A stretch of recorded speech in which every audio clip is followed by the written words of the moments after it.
మొన్న ఓపీలో ఒక ఇద్దరు ముగ్గురు పేషెంట్లు తలలో మోత అండి. లేకపోతే చెవులో నుంచి మోత, తలలో నుంచి మోత అర్థం కావట్లేదు. నన్ను బాగా డిస్టర్బ్ చేస్తుంది. ఒకే సౌండ్ వస్తుంది. దానికి ఏమన్నా పరిష్కార మార్గం ఉందా?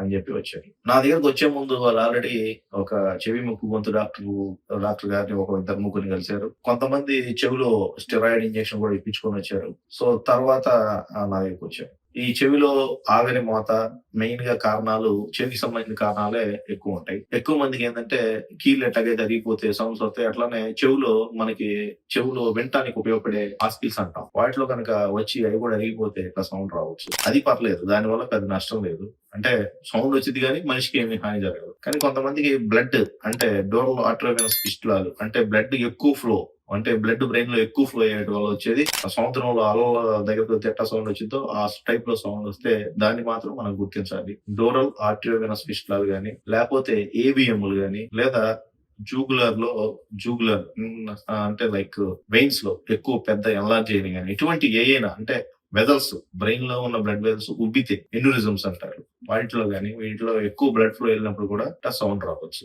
సో అందుకని మనకి సౌండ్ గనక వస్తే అది చెవుకి సంబంధించింది వచ్చిందా? బ్రెయిన్‌లో నేను చెప్పిన బ్లడ్ వెసల్స్ నుంచి వచ్చిందా? అనేది చూసుకొని ఒక చెవుకి వస్తుందా?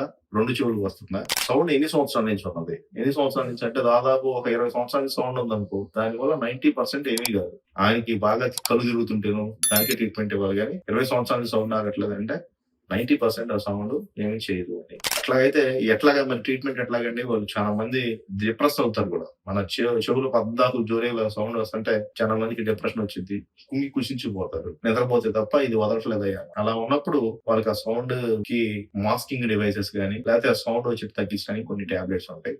అవి వాడుకొని తగ్గించవచ్చు. మెయిన్‌గా ఈ వీడియోలో చెప్పాలనుకుంది చెవిలో మోత గాని, బ్రెయిన్‌లో సౌండ్ వస్తుందని చెప్పినప్పుడు డేంజరస్‌కి సంబంధించినయి అంటే బ్రెయిన్‌లో బ్లడ్ వెసల్స్‌లో ఎక్కువ బ్లడ్ ఫ్లో అవుతుందనేది చూసుకొని అయి లేదు అనుకుంటే ఓన్లీ చెవిలో ఉన్న ఇయర్ హాస్కిల్స్ లేకపోతే చెవిలో ఉన్న స్ట్రక్చర్స్ అది వయసు మీద మామూలుగా పోయి దాని నుంచి వచ్చిన సౌండ్ అయితే కాక్లియర్ టింటస్ అంటారు. దానికైతే చెవిలో స్టెరాయిడ్ ఇంజెక్షన్ ఇచ్చుకుంటే అంత మట్టికి తగ్గుతుంది. అది మెయిన్‌గా చెవి, ముక్కు, గొంతు డాక్టర్ సంబంధించిందా? లేకపోతే బ్రెయిన్‌కి సంబంధించిందా అనేది డిఫరెన్షియేషన్ చేసుకొని ఒక న్యూరాలజిస్ట్‌ని కలిసి దాన్ని బట్టి మీరు దానికి సరిపోని ట్రీట్మెంట్ తీసుకోవాల్సింది. Thank you.